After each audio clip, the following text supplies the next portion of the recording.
Hey everybody, we're here at Red Rocks Racing Sportsbook. I'm Chucky, this is Jason, and it's never too early to talk football. So we're going to start it by breaking down kind of football this year. We're going to go through divisions, break it down, let you guys have some fun, give you our insight a little bit, because we are going to take a little hiatus, through July before we come back again full bore for football. But before we get started, yesterday Station Casinos and really the sports world lost a legend, Hank Goldberg, great prognosticator, sports handicapper, was a close friend of mine and a really good friend of Station Casinos, was part of our football, our college basketball, our horse racing seminars for years. It was great for me as a young guy coming up in the industry, having a legend like Hammer take me under his wing from the PR and media side of it, which I loved, was phenomenal. I'll always be grateful. Hammer, rest in peace, and this football segment's going to be dedicated to you. Yeah, he was not only on the football side of things, but a great race handicapper. Spent time here at Red Rock a lot with us betting the horse racing, and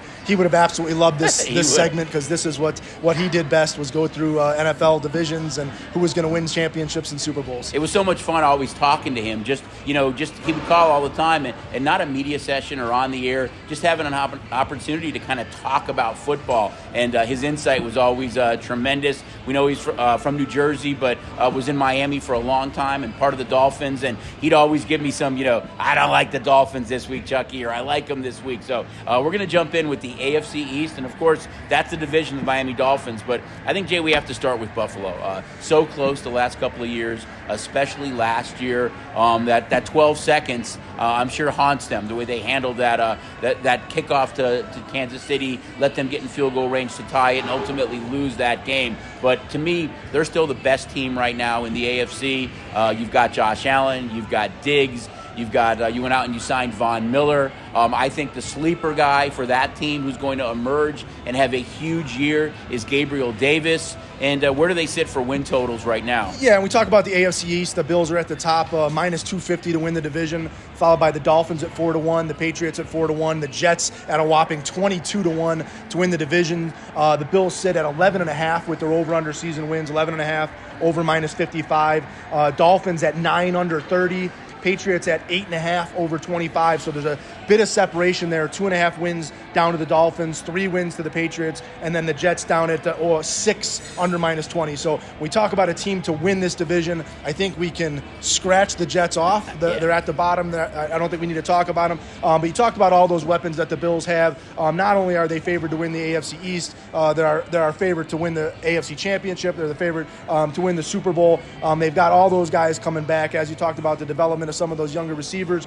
They draft James Cook, a running back out of Georgia, who could play a big role. Still Singletary there. I think he replaces Moss. Yeah, as Moss, kind of the that third departure. down back. Yep.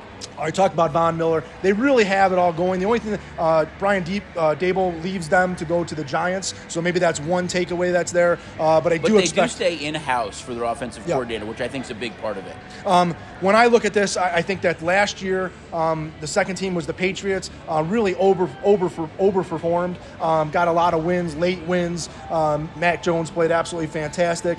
Don't know that they have all the pieces of the puzzle there. Devontae Parker was their kind of big pickup in the offseason. They draft the strangest pick of the first round of the NFL draft with Cole Strange, a left tackle. So I don't know that the Patriots are there. I think that the one team that may threaten, although they have to make a big jump, a 2.5 win discrepancy, is that Miami Dolphins team. Obviously, they go shake up the football world and getting Hill from the Chiefs to add with a stud in Waddle down there. They pick up Raheem Mostert, who's an outstanding running back from the 49ers. I think that they might have one of the best running back rooms in the National Football League. They add Chase Edmonds from the Cardinals, Mostert from the Niners, Sony Michel, who played for the Rams last year, to go along with Myles Gaskin, who I already had on their team last year. The big question mark for the Dolphins is Tua Tagovailoa, and what can he do with this team? Can he find that accuracy? What's the relationship like with Hill and Waddle as they go through the season? Because they do have a pretty good defense. Miami is a strange, difficult place to play for opposing teams that have to go down there and deal with South Beach and that type of stuff. So if there's any team that's going to threaten the Bills, I think it's going to be the Dolphins in this division. But I don't think they have enough to get over the hump, especially with Tua at quarterback. The Bills, for me, are the winner of the AFC East. Yeah, I agree with you. I think the Dolphins are much improved, though. I think you look at Tua, and last year he ranked 30th out of 32 quarterbacks in tight throws. So he has to improve on that. But you look at a guy now that has Hill, Waddle, and Gesicki, you've got some weapons there. It doesn't matter who the running back is, because we now look at their head coach, and where did he come from? San Francisco, their new head coach. It didn't matter who was at running back for the 49ers. They ran by committee all the time. So look for that same kind of formula for Miami. I think Tua is going to take the next step. I think you look at the weapons he has around him now and a different philosophy there. I like those offensive weapons. I mean, you look at Waddle, you really didn't have anybody on the other side now. When you've got a guy like Hill to take the top off the defense, Waddle underneath, Gesicki underneath, I think they're a playoff team. I'm going to say that not only do the Bills make the playoffs in the AFC East, but I think the Dolphins are a wild card team and also make the playoffs, and it wouldn't stun me if the Patriots are right there as well. I'll check the box for Dolphins to make the playoffs as well. I think this team is going to leave a mark. I just don't think that they can overtake the Bills in the division. Let's really quickly touch on the Jets, though. I know that we already scratched them off not to. But really the big key there is Zach Wilson. We talked about Tua. Can he take the next step? I think Wilson was a little bit of a disappointment as the number 2 overall pick. Can he take the next step? They draft Garrett Wilson, Breece Hall. They've got some more weapons that they gave him on offense right now, Corey Davis. But is it enough for that Jet offense to kind of take the next step and show some progress? Zach Wilson, to me, is the key. Like Tua in Miami, it's really Zach Wilson. Is he that number 2 quarterback that they envisioned when they drafted him? I really think this team is in trouble. Obviously, you talk about the development and the young players and trying to get better. I just think that when you have the Bills, Patriots, and Dolphins, all teams that we feel like are in the hunt to try and win this division, are in the hunt to try and make the playoffs, you take those 6 divisional games, and the Jets are going to have a hard time winning games, and then they got to go win non-conference games. And I just don't see it. Obviously, a very low total at 6, under -20, so they've got some optimism that they can win a couple games, but not nearly enough to threaten any of those teams in this division. I think, again, for the AFC East, we're both kind of in agreement. It's the Bills division, and we do see a second team, more than likely the Dolphins, making the playoffs. And I give the Patriots a chance, too, at a wild card spot there. It's still Belichick, and if Jones takes that next step, they've added Devontae Parker, they have Jacoby Myers. It doesn't really matter who's running back for them either. Harris was a really good young back last year, but I'm going to say the Patriots are right on the cusp of a wild card spot as well. And I'll go a step further on the Bills. I think that you have to look at Josh Allen. I think you're getting 7 or 8 to 1 on him to win the NFL MVP, which I think is very, very likely. This offense that they're going to be playing in is absolutely fantastic. You all talk about wide receiver. They also add Jamison Crowder to that offense as well. So he's got a lot of weapons to go to in a dynamic offense. And look for big things from Josh Allen again this year. Again, for you fantasy football guys, I'm telling you, the sleeper pick at wide receiver is Gabriel Davis for the Buffalo Bills. So think about him in the mid to late rounds. So that's the AFC East. Let's look at the South right now. We're going to start with the Indianapolis Colts. Somehow they found a way not to make the playoffs last year. They looked like a slam dunk midseason, late in the year. They lost some bad games late in the year, including to Jacksonville, which cost them a playoff spot. They add Matt Ryan. Carson Wentz is in the NFC right now. You've got Jonathan Taylor that you can make a case is the best running back in football. They've got young wideouts when healthy, Paris Campbell, Michael Pittman, but really that offense goes through Jonathan Taylor. The big losses probably are on defense, where Coach Eberflus is now the head coach of the Chicago Bears. So you lose your defensive coordinator there, who really did a great job with that defense. But offensively, can Matt Ryan be the Matt Ryan that we saw for a number of years and help balance that Colts offense so they're not so dependent on Jonathan Taylor? Well, you talk about the Colts being at the top of the AFC South. They're our current favorite to win the NFC South at minus $1.10, with the Titans at plus 120, the Jaguars at 6 to 1, and the Texans at a whopping 25 to 1 to win the division. From an over-under, I think you can scratch off the Texans again, like we did the Jets. I think we can actually scratch off the Jaguars and the Texans, as this is a 2-horse race. But we'll go through it and maybe just talk about Texans at this time. From an over-under win standpoint, very, very close, competitive, with the Colts being at 10 flat. The Titans being at 9.5 over minus $1.40, Jaguars 6.5 under 50, and the Texans, the basement of the league, at 4.5 under minus $1.30. So from that Colts standpoint, you brought up all those points. This is really a Jonathan Taylor-led team. Bring in Matt Ryan. Didn't have a very good year in Atlanta last year. A lot of things that were going on in Atlanta didn't work his way. Obviously, the whole question's at receiver, but he doesn't walk into a much better receiver room here with the Colts. Now, granted, the Colts were almost a playoff team with Carson Wentz trying to give away game after game after game. But he does get a much better offensive line. Sure. And I do think the receivers of Pittman and Campbell, when healthy, are much better. They got a young man. They got a young man out of Cincinnati. Pichet, young receiver coming up to them from Cincinnati and Hines as well. really is a good passing receiver out of the backfield as well. well. They're going to want to run the football. I mean, this is going to be the Jonathan Taylor show for the most part. He should be your number one running back drafted in your fantasy football drafts. You're going to see him get all the carries, stay healthy. He really turned the corner as kind of the NFL's number one running back last season. For me, this division, I think it's the Titans division. Despite the fact that the Colts are there, this is to me the worst division in football. When we talk about the Texans having 4.5 wins and the Jaguars having 6.5 wins, and the Colts and Titans getting those wins from those poor teams, I think this is a chance where the Titans can really leapfrog the Colts and win this division. And I don't say that just because of the offense with Derrick Henry. I really think this Titans defense is one of the best units in the league. Last year, they were the number one rush defense in the league, only allowed 83.5 yards. So when you talk about the Colts having to do it with the rushing game, and obviously the Jaguars and Texans, I think the Titans, from a defensive standpoint, can kind of steal this division with defense, and then if they can go do anything on the offensive side of the football, they can leave their mark. And obviously they want to do that with Derrick Henry, and obviously we have some questions with A.J. Brown leaving the passing game, but they do pick up Treylon Burks, the rookie out of Arkansas. They get Robert Woods, who's coming off an injury from the Rams, so they do have some pieces of the puzzle there to make that wide receiver room a little bit better. Yeah, I worry a little bit about that offense. I agree with you on the defensive side, and I think Grable's one of the best coaches in the league. For me, he's in the top 3 or 4. But offensively, Tannehill kind of took a step back, I thought, in the second half of last year. You lose A.J. Brown, that is so dynamic and such a playmaker. Woods, as you mentioned, coming back off the injury. Burks out of Arkansas was a high draft pick, but has had some struggles so far in camp. And I love Henry, but you think about running backs who start to age out a little bit, and the amount of carries and yards that he's had. If he's not as dynamic or as good, is that passing game with Woods coming back from the injury and Burks, a rookie, enough to get that offense to balance that defense? I still like the Colts to win that division.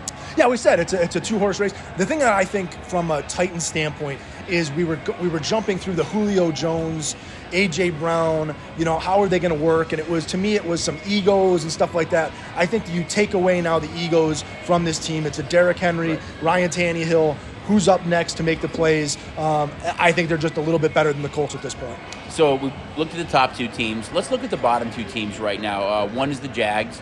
We know the coaching change there now. They've moved on. Can Lawrence take a next step like Zach Wilson? We talked about it.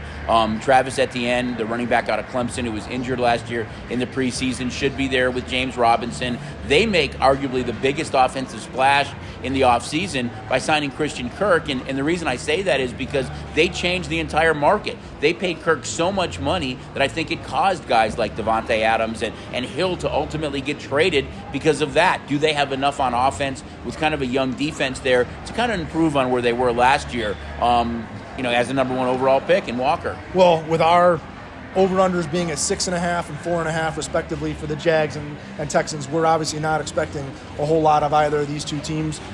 Get to play each other twice. There are some baked-in wins there. For me, they're just not ready. There's still more pieces of the puzzle. There was a question mark, as to why Walker went that number 1 pick. Should he have been number 1? Right. I don't think that he's enough to get them over the hump. I still think that they're potentially a basement team. You can make the argument for me that the Texans might even be better than the Jaguars, despite the fact that they're 4.5, 6.5. I can make the argument that I like the Texans a little bit more than the Jaguars. Again, that signing or the drafting of Walker and the big contract to Kirk, 2 kind of questionable things that we saw him do in the offseason. So we'll see. That's the AFC South. We're back now to look at the AFC North. And for me, Jay, this is one of the most interesting divisions in all of football, because I know the Bengals made it to the Super Bowl last year, which was a big surprise. But I think you look at these 4 teams, and it wouldn't stun me if any of the 4 won the division. I know there's question marks for all 4. And I know, again, the Bengals are defending AFC champs. Still the Bengals. Expectations are sky high for them. I know they still have, Burrow and Chase and Higgins and Mixon and a dynamic offense. But I think anybody can win it. Let's start with the Bengals first. Dynamic offense. We know they had to improve their offensive line in the offseason. He's got some weapons, though, Burrow. He looked phenomenal last year when healthy. He took this team within basically a few minutes of winning the Super Bowl out of nowhere. Did they do enough in the offseason, in your mind, to defend that AFC East kind of, or AFC South North title, and to be the team that can win that division again? You talk about being a close division. I think this is probably the second best division in football. Agreed. I think the AFC West. And they both come in the AFC, right? Leapfrogs them a little bit. For me, this is a three-team potential to win this division. I don't think the Steelers have enough to get over the hump against these other three teams. Whether it's Mitchell Trubisky or Kenny Pickett, I know Deontay Johnson and Chase Claypool and that T.J. Watt on the defensive side, but I just don't think the Steelers Najee have Harris, enough. right? You bring up the Bengals. Obviously, the potential for that Super Bowl hangover is there, but I really think the leadership of this group, young leadership, and Chase and Burrow and Mixon and Higgins and Boyd, they really have a good core on the offensive side. They got better kind of on the defensive, in particular on the defensive front and the defensive secondary as the playoffs went on. So I do like the Bengals. However, they're not the favorite to win this division. The Ravens currently sit as the favorite to win the division at plus 150. The Bengals plus 170. The Browns at plus 250. And the Steelers at 9-1. Over/under wins, respectively. The Ravens are 9.5 over 65. Bengals 9.5 under 25. We currently don't have the Browns up due to the Deshaun Watson situation, and the Steelers over under at 7.5. So when you talk about that Ravens and Bengals, we've got Ravens at 9.5 over 65, Bengals at 9.5 under 25. So the Ravens are the favorite to win this division, and really the Ravens are a team that wasn't even able to get started last year with the fact that J.K. Dobbins goes down before the season starts, Gus Edwards goes down. I think it was the last preseason game after another, or right? First season. So hopefully they're going to get both of those guys back. They lose Sammy Watkins during the offseason. They pick up Rashard Bateman, a receiver from Minnesota. Duvernay. They really have a wide receiver room. Marquise Brown leaves to the Cardinals, right, so yep. They've got a lot of question marks there. They do have Andrews. You can make the arguably, in the top three tight ends in the league, and Mark Andrews. And obviously, what they want to do is run the football. So with Jackson, if they can get Dobbins back, they can get Edwards back. They can do what they want to do. They have one of the top offensive lines in the game to go along with that running game. They lost, I think, 3 games last year on 2-point conversions at the end of the game. Right. So they're literally right there on the cusp. But this is a tough division. And then you go down to the Browns, as we talked about the Ravens and Bengals, and really it's Browns and question mark, because outside of Deshaun Watson, this is an outstanding football team. They don't have very many holes on the team from a standpoint of offensive line, defensive front, defensive secondary. Maybe you have some question marks, from a wide receiver standpoint, although they bring over Amari Cooper, who's a monster addition. I think that we're going to see huge jumps from Donovan Peoples-Jones, who could potentially have a big year, but it's all hanging on who is their quarterback. Right. And it doesn't look like, as we sit here today, Deshaun Watson is going to be a guy that is able to get under center and do the Brown. And I don't think we're going to see Baker Mayfield ever play for them again. Right. So the only other quarterback on the roster is Jacoby Brissett. So I do think that we are expecting them to make a move to potentially a Jimmy Garoppolo if we should see him healthy and be able to throw. But it makes for a giant question mark in this division. So it leaves everything wide open, and that's why you see these 3 teams all at a plus price, because this division is so close. Yeah, I think they're all interchangeable. I think you look at the Browns, and Clowney's back on defense as well. They've got David Njoku at tight end, who they expect him to take the next step. We know that defense can play. They've got a good offensive line. The key to them really, though, is balance on offense, because you've got Kareem Hunt and Nick Chubb. You've got probably the best duo in the NFL at running back. So if they could get just some balanced quarterback play, I think they can still stay in it, depending on what the suspension is for Watson. I mean, he could miss as little as 6 games. He could be suspended for the year, or it could be indefinitely. But I agree with you that Jimmy G might be the guy that they end up bringing in. I think you look at the Ravens, too, and they're such a good defensive team with Harbaugh. What do they do in the offseason? They know what they have in that division against the Joe Burrow, against the Lamar Jackson. They go in and they pick up Kyle Hamilton. They draft from Notre Dame. And they get Kyle Fuller, DB. So they've got 2 really good DBs in that division right now. I think Pittsburgh's not out of it, though. Tomlin is a great coach. We know him and Harbaugh are both really good coaches. They still got some young receivers. They've got Najee Harris. They've got Watt and Fitzpatrick on defense. I think Pittsburgh, just based on the price and the value there, can still be interesting in that division just because there's such a drop-off between them and the other three teams. Well, obviously, them sitting at 9-1 the division is a long shot. However, with the fact that they're at 7.5 games as their over-under, while we see the Ravens and Bengals just are at 9.5. So right. only a 2-game separation between what we expect to be the top of the division and the bottom of the division. So the Steelers are going to have a say in who wins this division, whether they can go and play well versus the Ravens or go play well versus the Bengals to see if they can knock one of those teams off the perch. I just don't think enough with Trubisky or Pickett at quarterback. I just don't think that those two guys bring enough to leapfrog these other teams. In particular, for me, I think that this is the Bengals' division to lose. I think that they do have the young leadership to overcome what we think would be a Super Bowl hangover. And obviously, we've seen teams that lose a Super Bowl have a really hard time coming back the next year. But I think this team is going to play with a chip on their shoulder. And I think throughout the playoffs, we saw, as much as we saw Jamar Chase dominate the NFL during the regular season, T. Higgins in the playoffs was absolutely outstanding. Right. So if they can find a way to put those two guys together in the regular season to go along with a Tyler Boyd underneath, that's just a dangerous, dangerous option. And then you throw Mixon in the mix, they're going to put up a lot of points. I still like the Ravens. I just think they did enough in the offseason. I really like Harbaugh. I think this team bounces back. I know we have them as the favorite. I think it's going to be a really close division with all four teams, but I'm going to lean towards the Ravens there.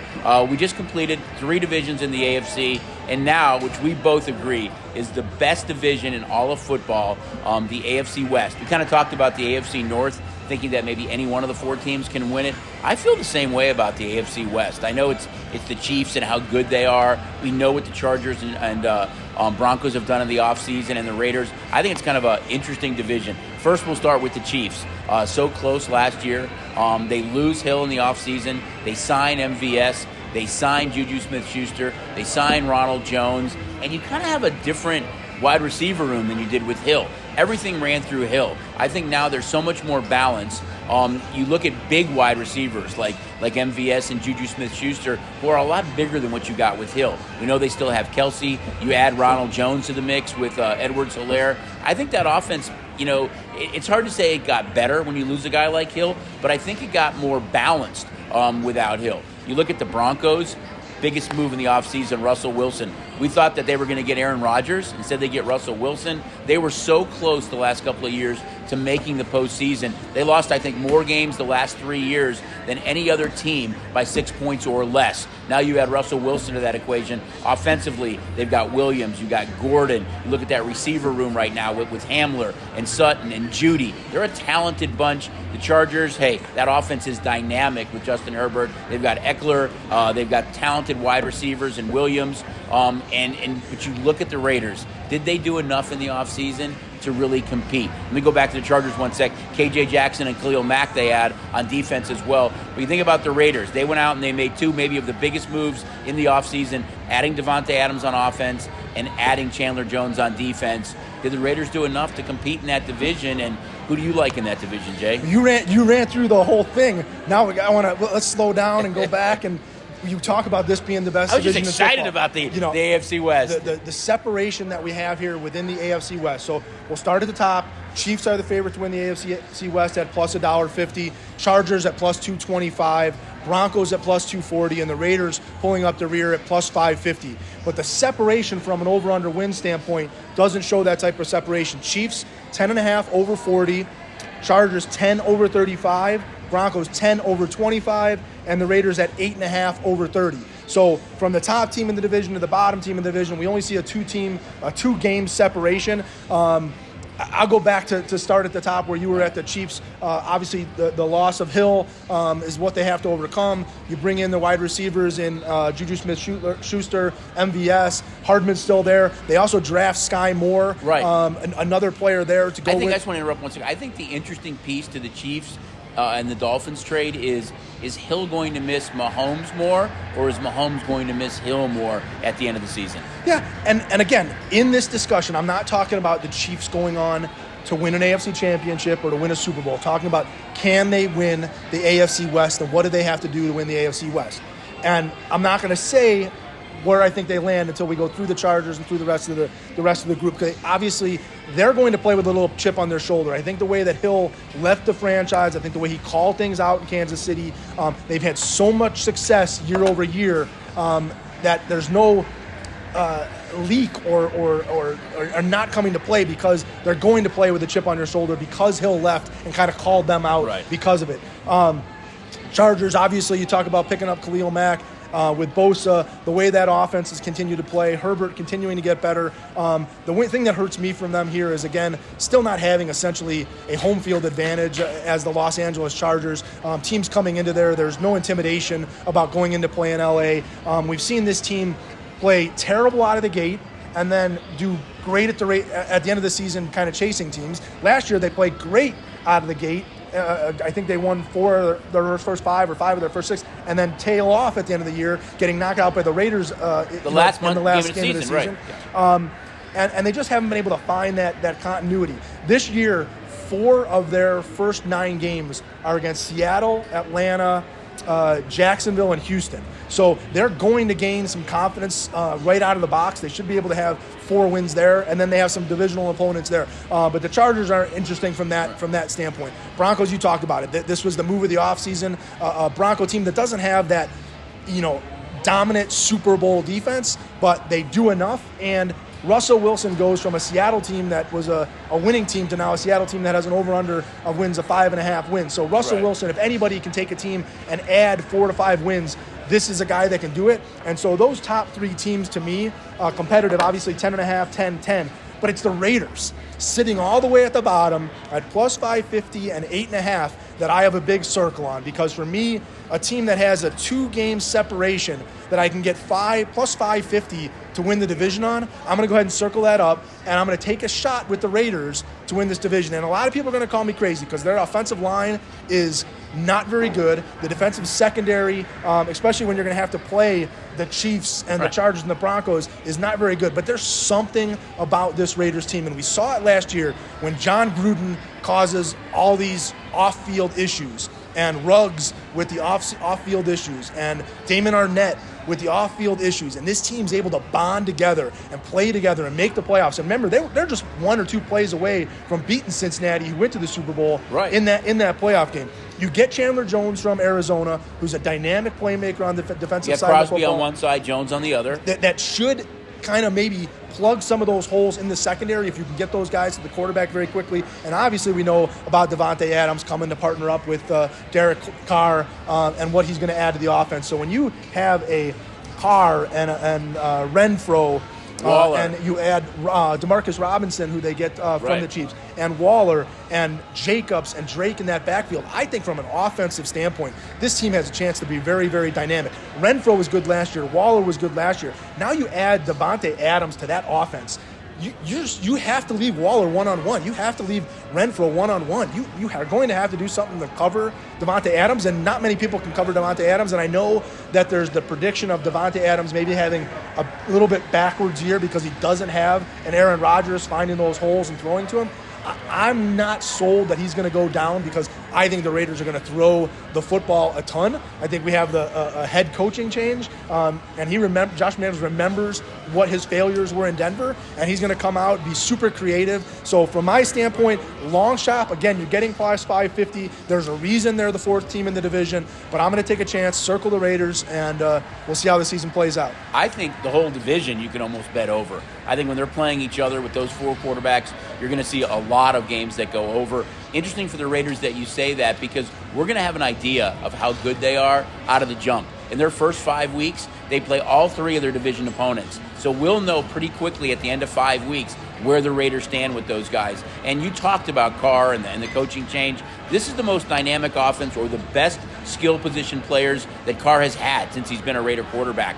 As you mentioned, Adams to take the top off, double coverage, Renfro, Waller underneath. This is pretty good offense. I mean, if they can get any play defensively, I think this offense has a chance to really do some damage. But I think that whole division, it's who's going to outscore who. When you look at Mahomes and Wilson and Herbert and now Carr with that offense, it's going to be fun to watch in the AFC West. The one thing that I look at from this division is circle up their non-conference games, because I think that this division outside of their conference is going to win a ton of football games, and they'll have their non-conference games circled because they know how challenging their own conference games are, that they have to go win their non-conference games if they want to win this division. Yeah, the AFC West is going to be a lot of fun. I think we're both in agreement again. This is the toughest division in all of football. I think any one of the four can win it. And again, if you're a Raider fan, those first 5 weeks, I think, really are going to be a determining factor, because 3 of those games are against divisional opponents. Yeah, get those tickets out to Allegiant Stadium. And it doesn't matter who's coming in.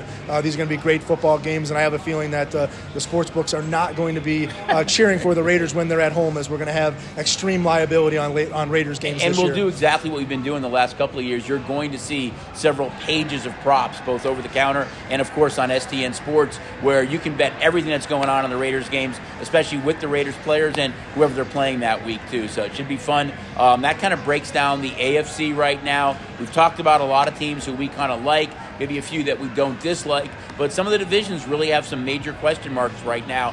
So it'll be interesting to see what happens. You usually see one team that kind of goes from worst to first and from first to worst. So we'll see how it all shakes out. This is the AFC, guys. We're going to be back in a few to break down the NFC and see what our thoughts are for who's kind of the sleeper teams, the surprises, and who we think might be a major disappointment.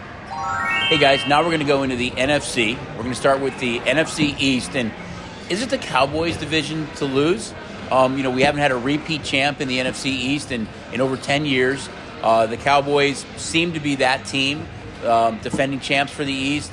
You've got Prescott, who's going to be healthy this year. You still have CeeDee Lamb. You've got an aging Elliott, but Pollard is right there. Michael Gallup, you're looking to be healthy. Schultz at tight end. A couple of dynamic players on defense. If it's Micah Parsons, if it's Lawrence, if it's Diggs. But the Eagles made a big move in the offseason to maybe close that gap and maybe leapfrog them. But what do you think about the NFC East? Well, from a division standpoint, it's one of the closer divisions outside of the AFC West. You can arguably make that this is one of the tighter divisions. Right. We talked about the AFC West being one of the best divisions in football, and obviously heavy playoff aspirations, Super Bowl aspirations. There's to me, the NFC East feels like a lot of mediocrity. Somebody's got to win the division, but I don't know how many of these teams can actually threaten to win the NFC and or go to the Super Bowl. From a standpoint of winning the NFC East, Cowboys plus 105 at the top, Eagles plus $1.80, Washington 4-1, and the Giants in the rear at 8-1. From an over/under win standpoint, the Cowboys at 10.5, under 35, Eagles 9.5, over 20, the Washington Commanders at 8, and the Giants at 7. So you see that there's a pretty tight group there. Expecting good results from all the teams in this division, but nothing too outstanding. I think you look at the Eagles, and Hurts really, he got the team to the postseason, didn't play well in that postseason game against the Bucs, but he graded out last year, Jay, as the 14th rated quarterback out of 32 in the league. You add an A.J. Brown to go with Smith. You've got Miles Sanders. You've got Goddard. They definitely have some weapons around him. They were kind of more of an offensive running team. I think from a fantasy perspective, if you had Hurts last year, there was a lot of frustration because they didn't throw. A lot of games that they won, they really ran the ball a lot, or it was more intermediate passing. With A.J. Brown, they look to open that offense up a little bit, and maybe they can challenge the Cowboys for that division. I also think the Commanders are better. You look at, they re-signed Terry McLaurin. They drafted Dotson, which is really good. You've got Gibson at running back. Curtis Samuel will be healthy. Logan Thomas. They've got some weapons, but maybe they have the best D of the three teams at the top. Well, I'll go back and start with the Cowboys. Talk about from a defensive standpoint, team that's made leaps and bounds under Dan Quinn. Micah Parsons, really a special player. Right. Dexter Lawrence, you got the boomer bust in the quarterback at Trayvon Diggs, who goes after those interceptions or gives up the long passes. So he needs to be a little bit better on the back end. But that defense is really, really getting better. And Micah Parsons, like we said, is a special player. What they can do on the offensive side of the football, Dak Prescott, again, carries the weight of this team on his shoulders. We've seen Elliott. He's been good during the regular season, but not good during the postseason. The offensive line, which used to be the best in the league, is somewhat deteriorating. Ezekiel Elliott continues to not be able to carry the load. We see Pollard pick things up. CeeDee Lamb's going to be awesome, all-world, especially with no Cooper there now. Lamb's going to really have to pick up the pace. Hopefully Michael Gallup can be healthy for them and make some moves there. But it's going to be on the arm of Dak Prescott to go and win games for this team. On the Eagles side of the football, you talked about it. A.J. Brown is really the move of the offseason in Philadelphia. Right. We continue to see the progression of Jalen Hurts. Hopefully he doesn't make the bad decisions, and A.J. Brown can add to that offense. Arguably, the Eagles have the best offensive line in football. It's Malaya, Johnson, Kelsey, absolutely fantastic up front. So you see the guys like Miles Sanders, Kenneth Gainwell out of the backfield, going to have a lot of success. I'm not in your camp on the Commanders. You can name McLaren and Gibson and everything they have picked up there, but they picked up Carson Wentz, which to me is taking a giant step backwards in your offensive scheme. I'd rather go to a backup or play Wildcat football the whole game than watch Carson Wentz on the football field. The Indianapolis Colts, I think, had a fantastic team, and I think he just deteriorated with the decisions that he makes, and I just don't see him improving from that standpoint. And the Giants, despite being 8-1 and over-under of 7 wins, are really a team that I think from an offensive standpoint can make dramatic improvements. Agreed, right. Saquon Barkley, arguably the last 2.5 seasons, hasn't been healthy. Everything that we're reading in this preseason is that he's the Saquon Barkley of his rookie season. He's got his spring back and his step, and maybe it just takes that long to get over that ACL tear. They're a little bit bad in the secondary. I think they lose like 3 of their guys, Bradbury and some other guys in the secondary. So that's one of the big concerns for them is that back end. But maybe the pickups on the front end of the defensive line where they're really good with the acquisition of Thibodeau. Right. They also have Williams and Johnson up front. So they're really good up front. And everything we're hearing out of camp is that Kadarius Toney, who a guy that was really hit and miss in his rookie season, has been absolutely outstanding in his kind of second-year camp here and the development of Daniel Jones. I'm not saying Daniel Jones is going to be a good quarterback. He makes a lot of mistakes, but if he can be better with Shepard and if Galladay can find a way to play, and when we're excited about the young man that we watched play across the street here, Daniel Bellinger at their tight end has a chance to be their number 1 tight end playing out of San Diego State, could make leaps and bounds from what he's got there. So this division to me is wide open, but to me I think the Eagles are the best team in the division. Yeah, I tend to agree with you on the Eagles. All I was talking about with the Commanders is I think they have better skill position players than they had last year. Dotson, I've heard everything we've read has been lights out in camp, and you kind of give McLaren that complimentary piece. They re-signed McLaren, so he got his big deal. We saw some other wide receivers that were dealt in the offseason. When Logan Thomas is healthy, he's a weapon at tight end. Curtis Samuel adds kind of that slot guy. And you saw Antonio that Gibson. You saw that defense take a big step back. They did. 2020, that defense was dominant. 2021, they kind of disappeared. So if they can get to the 2022, they need Chase Young healthy though to be a factor. If Washington can get their defense back and Carson Wentz can play above the level he played at last year, they could be a dangerous team. So that kind of breaks down the East, which we both think is kind of wide open. Let's jump over to the South now, and we know that Tampa's on top.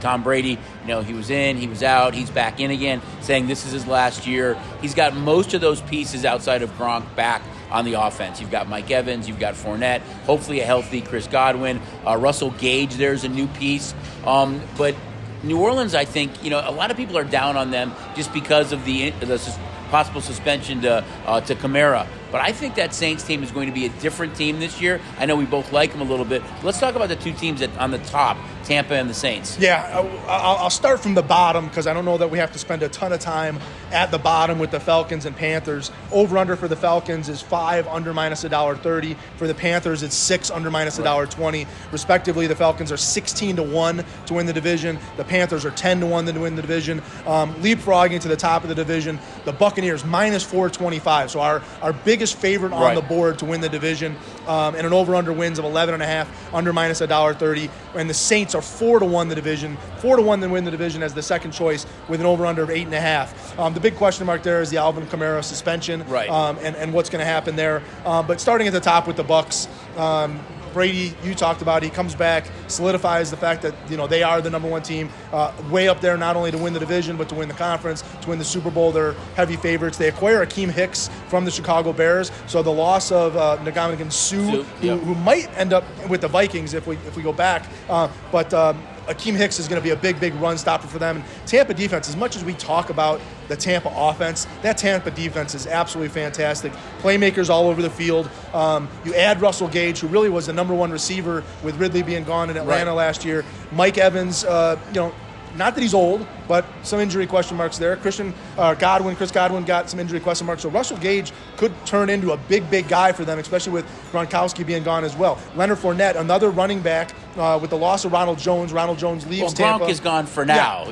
Ronald Jones leaves Tampa to go to Kansas City, so it leaves Leonard Fournette as the only guy in the backfield there. They did draft in the 3rd round a young man, Rashard White out of Arizona State, big-time playmaker. So, again, if Fournette doesn't stay healthy, they have another guy, especially to catch passes out of the backfield. Look for Rashard White to maybe steal some passes there. But they have all the tools in the shed to make another run, but there's just something about Tom Brady leaving, Tom Brady re-signing, Tom Brady signing to go talk in the booth that has me, it just has gone too right for too long for Tom Brady that it feels like something is going to go wrong this season, maybe a major injury somewhere in this roster, and the Saints at 4-1 are not that far off that I think that this could be a circle the Saints to maybe win this division because they do have a lot of playmakers in New Orleans. Yeah, I think the Saints are a different team. I mean, we know that Sean Payton's not there any longer. We talked about the Kamara possible suspension. Jameis Winston is healthy. He was off to a great start through the first 5 games last year before that injury. But they've got a guy that's familiar with that system who has been there. They brought back Ingram last year at running back. But I look at Winston now, and he's got better weapons around him. If Michael Thomas is healthy, they drafted Chris Olave, who I think is the favorite to win Rookie of the Year. And then you had Jarvis Landry. So you've got 3 dynamic wide receivers. You could add Marcus Callaway to that group. That can open things up for Jameis Winston. I think it's a different offensive team and defensive. The only team that has given up more runs or less yards, against the run since 2019 is the Bucs. So that defense is solid across the board. They just didn't have the quarterback play last year after Winston got hurt. But now that he's back and you've got those extra guys on offense, I don't think there's that huge of a drop-off without Kamara. I know you missed the short passes out of the backfield, but Ingram's a really good running back there. He knows the system. I just like their wideouts there a lot more with that defense. Yeah, I'm high on the Saints. You talked about that entire defense is coming back. I think they're missing a safety, but they pick up Tyrone Matthew from the Chiefs, comes back home when he played his college ball with LSU. And I love this offense, despite the fact that Kamara is going to be out for potentially a period of time. When he comes back, he'll be a little bit fresher. He's a guy that carries a heavy load for that team, both out of the backfield, running and catching the football. So maybe 6 games off for them if they can, play good football for those 6 games, get him back later in the season, and it helps the development of everybody else around him. And like you said, those 4 weapons, you still have the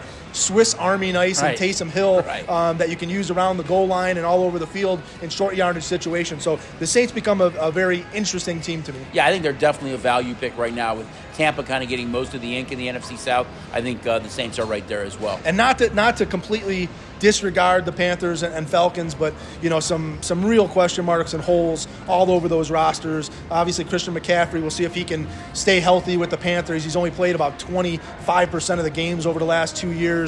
Sam Darnold, who knows what he's going to be able to do with the Panthers. Marcus Mariota for the Falcons. So a lot of question marks on both those teams. I think both the teams at the bottom, though, I think you look at a couple of rookie quarterbacks that maybe get an opportunity to play, and that's Matt Corral with the Panthers, that he probably couldn't have gone to a better spot, and the same thing with Desmond Ridder out of Cincinnati going to the Falcons. I think both those 2 guys, if you're looking at rookie quarterbacks that have an opportunity to make an impact this year, I think it's both those 2 guys, especially if those 2 teams get off to a bad start. Well, I think it's 2 guys that would get some playing time as rookies. I don't know how much of an impact they're going to make because these 2 teams, they're going to struggle. I think at least on Carolina's side, you look at a DJ Moore. You look at an Anderson there. You look at McCaffrey. There are some weapons there, but in Atlanta's, Julio Jones was gone. Calvin Ridley gone. Russell Gage gone. You've got Cordero Patterson. And then you've got Kyle Pitts right now, but there's not a lot of skill position players around Marcus Mariota or Desmond Ridder if he gets a chance. If you like Atlanta, Drake London, the young receiver out of USC, will make his debut. He's going to jump right into that Falcon offense and see what he can do. But Pitts didn't have a lot of success. I think he had one touchdown last year. Maybe Marcus Mariota, who again has been a serviceable backup. But if he takes the lead role there, I'm not sure how productive that offense can be. I think he's going to come out of camp as at least a starting quarterback, but I do think you see Ridder and Corral both this year get some playing time for Carolina and Atlanta.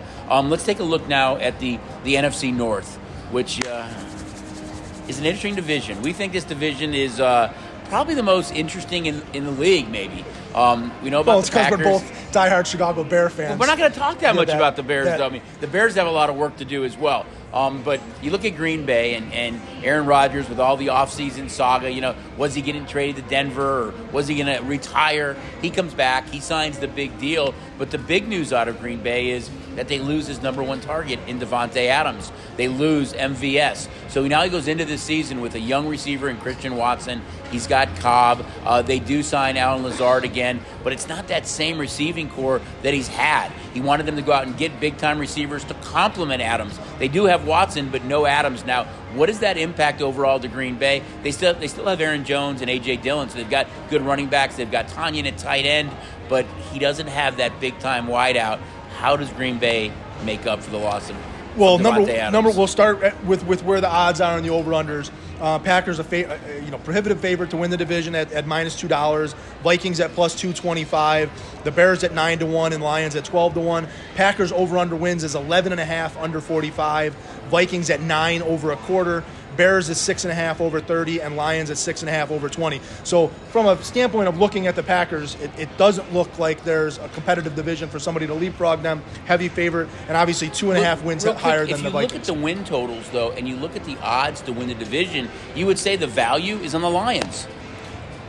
To win the division? At 12-1. I mean, if they have 6.5 win total, or to at least be more competitive than the Bears. The Bears are 9-1 to win the division. The Lions are 12-1. Yet both are at 6.5 wins. Yeah, I mean, still though, for any of these teams to leapfrog the Packers are 11.5 with their wins. Remember, this team was 13-4 last year. It's not all on the offensive side of the football. This Green Bay defense is absolutely fantastic. Right. It's a superstar defense, and Aaron Rodgers might not have to go win games the way he's had in the past if Green Bay continues to play this kind of defense. But you talked about trying to replace not only Davante Adams, but Marquez Valdez-Scantling as well. I mean, you're talking about over 225 of Aaron Rodgers' targets last year. Allen Lazard will have to be their number one receiver. Sammy Watkins is another guy that they've picked up who has not been able to stay healthy and has bounced around from the Ravens and the Chiefs and the Rams the last 3-4 years. I think Watson is the sleeper there. You look at the success that Justin Jefferson has had and Jamar Chase. I think this is the guy that could emerge as the number one receiver in Green Bay. And that's been very difficult to do under Aaron Rodgers. If you look at young receivers under Aaron Rodgers, he doesn't have a lot of trust in them, early in the year. So maybe he can have that rapport with Rodgers early. But I think this is more of an Allen Lazard going to have to make. I mean, this guy is a 30 to 35 receptions a year for the last 3 years, and now he's going to have to go make 70 to 80 receptions, and Watkins is going to have to do the same thing. And these guys just have not been on this level in years past. So there's some real question marks there. Now, I do think Jones and Dillon out of the backfield, you're going to see those guys catch a little bit more passes. But to me, this division is, again, it's going to be tough to beat the Packers. And if Aaron Rodgers somehow doesn't get healthy, same thing we talk about with Tampa, when you have a prohibitive favorite like this, if anything happens to Aaron Rodgers, this team takes a major drop-off going to Love. But for me, the Vikings make the biggest offseason move of the year. And it's crazy to say that, and I'm not being a Vikings homer. I'm a diehard Bear fan. But to watch Mike Zimmer coach this team for the last several years, to now move to Kevin O'Callahan, who was the offensive coordinator for the Rams, despite we have guys like Davante Adams moving teams and A.J. Brown moving teams, the biggest offseason improvement for me is the Minnesota Vikings, because they lose Zimmer and they go to O'Callahan. The Vikings were let me throw this stat at you. The Vikings were 8-9 last year. 7 of their 9 losses were by less than a touchdown. And I think 4 of the 9 losses were by less than a field goal. So they're in games. They're a competitive team. They have good players. They're just clock management, and their ability to win games, tight games down the stretch, was all on Mike Zimmer. They make bad decisions. And now if O'Connell can come in there and do a better job and stretch that offense out, when you got guys like Justin Jefferson, Adam Thielen, KJ Osborne, we saw have a huge development. Cook, Irv Smith. Cook. I mean, they've got playmakers on that side of the football, and they're in a division where they can go beat the Bears and the Lions up. I think Minnesota could make leapfrogs this year and potentially steal this division. They still have Kirk Cousins, though. I think Cousins has to take that next step as well. I think he's got to be one of the happiest guys in the room with Kevin O'Connell as their head coach now. You go from more of a conservative run approach to a guy that's coaching the Rams system. It's a much more wide open style. It's a pass first. I think Cook out of the backfield, you're going to see him be one of the top running backs as far as reception goes in the NFL. And you've got dynamic wideouts there. Osborne really took a next step. You've got Thielen, but Justin Jefferson, for me, you could probably say right now he's the top 1 or 2 receiver in the league. They've got a good defense, but really it's on Kirk Cousins. I think Cousins could throw for over 4,500 yards and be one of the top fantasy quarterbacks next year as well with that offense and the new head coach. I don't even know where to go because I know we don't need to talk about the Bears or Lions. I want to talk about the Lions really quick. I think you look at the Lions, and from a skill position set, they've got one of the best young offensive lines in football. We know they've got a really good young running back in DeAndre Swift. They've got St. Brown at wide receiver.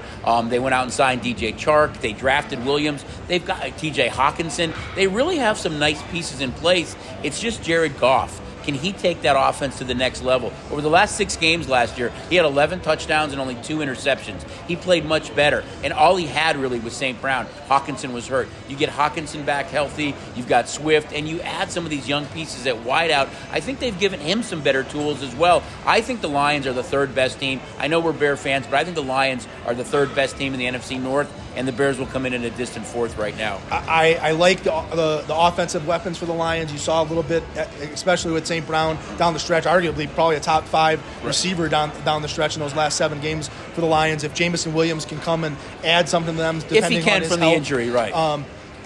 Both Williams in the backfield and Swift, again, guys that are just often injured guys.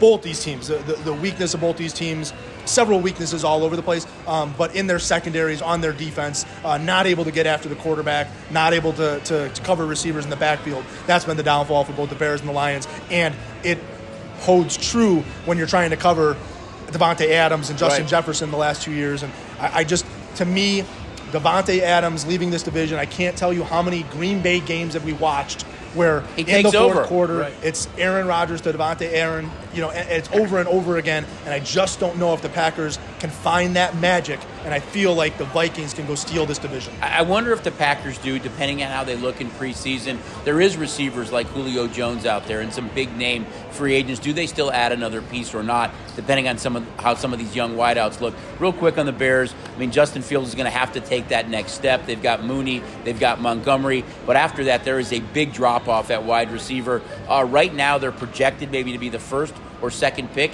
in the 2023 draft. They're also projected to have the most cap money of any team in the NFL. New GM and Pohl, new coach and Coach Eberflus, but I think it's going to be a work in progress for the Bears this year. Let's look now at the division, the NFC West, that going into last year we thought was the best division in football. I think it's taken a serious hit with Russell Wilson leaving, the question marks at quarterback for the 49ers with Trey Lance, and some of the problems the Cardinals have. But the cream of the division, of course, is the defending Super Bowl champs, the Los Angeles Rams. They lose Odell Beckham. They lose Robert Woods. They pick up Allen Robinson. They pick up Bobby Wagner on defense to go with Ramsey and Donald and Floyd. They're still a really good team on both sides of the ball. Can they be that defending Super Bowl champ? And how do you think they stack up in the NFC West? Well, let's go. They're right at the top. As expected, they're the favorite to win the NFC West at plus $1.20. The Niners are the 2nd team listed at plus 150. The Cardinals not far back, 3rd choice at 3-1. And then way down at the bottom of the division, the Seahawks at 18-1. And you see that stem exactly kind of mirroring their over-under season wins as the Rams at 10.5 over 20, Niners at 10 over 20, Cardinals at 8.5 over 20, and then the Seahawks pulling up the rear at over-under of 5.5 wins. From a standpoint, you talked about the Rams, again, Super Bowl hangover, long offseason. Stafford goes from the Lions with limited success to having a huge amount of success in his first year. They lose Cam Akers at the beginning of the year and kind of have to hodgepodge with Darrell Henderson in the backfield. Cam Akers comes back for the playoffs. We saw the development of Cooper Kupp, who went from a top 20 wide receiver to a top 5, if not the best wide receiver in the game. Might be number 1 right now, from that development. Odell Beckham Jr., Van Jefferson, Odell Beckham Jr. now gone. They pick up Allen Robinson, who's been, with the Bears, had a great season 2 seasons ago, and then a large drop-off. So they do have premium weapons there. the big signing to get at tight end. Big signing to get Darnold back. They do lose Von Miller from that defense, but really when you've got Donald up front and Jalen Ramsey on the back end, the Rams are going to be able to do what the Rams want to do. They're good on all ends. Floyd and signing Bobby Wagner. Yep. I mean, Bobby Wagner was the heart and soul of that Seattle defense. It's just you have that big playoff run. Does it take them some time in the regular season where you can maybe steal a game or two early in the season until this team kind of rebounds and get back to the playoff? But I have a feeling once the playoffs get there, this is a team that we're going to be reckoning with. But they're not the team that I like in this division. I'm gonna circle up the team that's second in the San Francisco 49ers, which is absolutely ludicrous when you talk about having essentially a rookie quarterback in Trey Lance that we're expecting going to lead this team. And he's kind of a quasi-rookie because he did get some playing time last year. But really, don't forget, he hasn't played basically a lot of quality football in 2 years. Because of COVID, he opted out of the season, his last season in college. So he hasn't really played a lot. He hasn't taken a lot of snaps in 2 years. But you look at who they have from a over-under wins at 10.5. Rams over-under wins, or over-under wins for the Rams, or Niners is at 10. Over-under wins for the Rams is at 10.5. We still kind of have a Deebo Samuel saga that we're somewhat going through. Ayuk has really developed. Obviously, Kittle, Elijah Mitchell became an outstanding running back. What used to be kind of a four-headed monster of Jeff Wilson and all the guys they have there. Raheem Mostert was with the Niners, now goes over to Miami. So they're going to give Elijah Mitchell a chance to be the number one back there. But there's just something about this defense. Nick Bosa and this Niner defense, I think that they're going to be a dominant defense. I said it last year. They got off to a really, really bad start. We're able to get kind of on the back end. And I think that, again, Shanahan is going to have this team ready to play. And Trey Lance, despite the fact that he's going to be growing, I think that with his legs in this division with a Cardinal team that I think is going to somewhat struggle. Agreed. Seattle is going to be bad and maybe a hangover for the Rams. I think this is a Niners team that could steal this division. Yeah, I think you look at Trey Lance, it's just how does he mature throughout the course of the season. And you're right about Elijah Mitchell, although on the surface it looked like it's a committee for San Francisco. When he was healthy and he played, he handled 86% of the snaps when he was in the lineup. So this team really runs through Elijah Mitchell. I think you look at the Cardinals, as you said, I think they take a step back as well. You lose Chandler Jones. DeAndre Hopkins is going to he's suspended for the first 6 weeks. You pick up Marquise Brown, which I think is going to help somewhat. You've had the Murray kind of contract saga throughout the offseason. But again, this was a division that going into last year we thought was so solid from top to bottom. And after the Rams, all three teams have major question marks. And I think the Cardinals do as well. You talked about the big signing of Christian Kirk, so they lose him in the offseason. The Cardinals also lose Chase Edmonds in the offseason. So they've got a lot of pieces that they've got to kind of recover there, let alone we've got, again, as much as we're talking about a Deebo Samuel saga, a Watkins saga, there's a little bit of a Kyler Murray question mark of what's kind of going down there, what's kind of going on down there. So I just don't have a lot of confidence that team's going to play at a high level. They weren't nearly as effective offensively in games that Hopkins was hurt last year. So not only do you lose Hop, but you do lose Christian Kirk. You hope that Marquise Brown can kind of fill that void a little bit, but those are two big keys on that offense. James Conner played absolutely incredible for them last year. I mean, he was a guy that kind of came out of nowhere, was expected to split time with Chase Edmonds, and I think I don't know what he had, 12, 13, 14 Phenomenal, touchdowns. What he had, he was really kind of a fantasy sleeper for you. And then the Seahawks, again, with there was some U.S. Open chatter. Who will be their quarterback? With Drew Lock getting kind of blown up there on having to watch in Seattle and watch these games. But there's a lot of question marks in Seattle. Obviously, the strength of DK Metcalf and Tyler Lockett, but they don't have a quarterback to throw those guys. Their fantasy value takes a huge hit because of that. Still a lot of rumblings about Baker Mayfield going there. But Baker Mayfield in Seattle, does it change things? Is it any that much? Is it a leapfrog better than Drew Lock? I think he starts. If he goes there, I think if you make the trade for that, he starts. I mean, it's not even Drew Lock right now. If everything that we kind of hear and read is true, Geno Smith is number one on the depth charts right now. He played okay last year when Russell Wilson was out, but you ask him to be the starter. and Locke and Mayfield there. I think those offensive skill position players, even not only at wide receiver but at running back, if it's a Rashad Penny, if Carson does come back, they drafted Kenny Walker out of Michigan State. Is he an impact player? But from the quarterback side of it, there's just major question marks in Seattle. If we go through and you look at the NFC in general, and obviously you talk about the Packers and Bucks being the two teams really at the top of the conference, and we've said that the Vikings and Saints are the two sleepers, potentially right. have some holes that they could leapfrog those teams.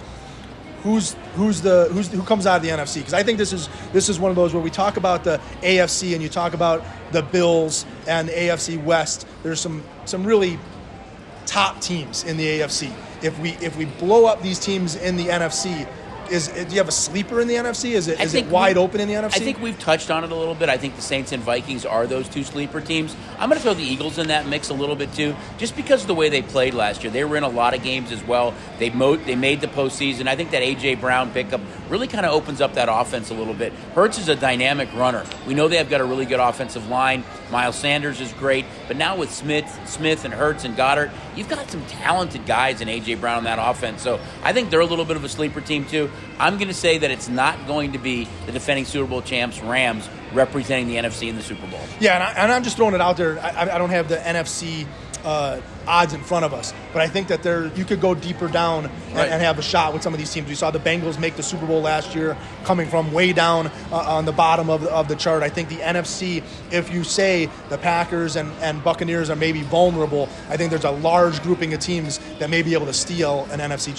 conference championship. Yeah, I'm going to go a step further. I'm going to look at a quarterback from the NFC, and that's somebody that we touched on, Kirk Cousins. I think he ends up having a phenomenal year, and from fantasy value, I could see him having, right up there as the top 2 or 3 quarterbacks in both touchdowns and yardage. And in the AFC, I'm going to say it's Russell Wilson. That I think he played in an offense in Seattle that was a run-first offense, although he had weapons like Lockett and Metcalf. You look at the receivers that he has in Denver right now and the 2 running backs he has in Williams and Gordon. I think Russell Wilson has an opportunity to set some huge records in Denver and be one of the top fantasy quarterbacks as well. I'll give you a sleeper. I love Jameis Winston, especially if Kamara's out. We saw it a couple years ago in Tampa where he kind of lit up the scoreboard. He threw a lot of interceptions, but a lot of touchdown passes, a lot of yards. If Michael Thomas can come back and be 85% of the player that he should be, to go along with Chris Olave, Landry, Callaway, and Landry, and catching balls out of the backfield, I think Winston, and the fact that you get to go play Carolina and Atlanta, who are 2 teams that shouldn't be too special on the back end side of the football. I think Winston could put up some big numbers. This is fun, Jay, talking about football. I mean, the first preseason game is less than a month away. It does feature the Raiders in the Hall of Fame game. We've got that lineup. We've got the week after. We've got a couple of those games up. The entire week 1 of preseason will be up probably in the next week or so. But, I mean, it's fun kind of breaking down these divisions, see what happens in camp. And we're taking a little bit of a hiatus before we come back. But when we come back, we're going to still be talking football, talking about all the props we have on the board, and we're going to be doing a couple of fantasy specials as well. I know we touched on it a little bit, but we're going to give you some of our fantasy kind of sleepers and breakdown as well. So hope you guys all have a great summer. We'll see you guys in a few weeks. And it's been fun. I mean, football is here. It's never too early to talk about football, and now's the time, gang. Get signed up for STN Sports. Everything we have to offer. Of course, it's over the counter on all of our race and sports books, but what a great time to have STN Sports. All right, guys, have a great summer. We will see you guys in a few weeks. And for Jay and myself, we're here at Red Rocks Race and Sportsbook. Have some fun, and football's right around the corner.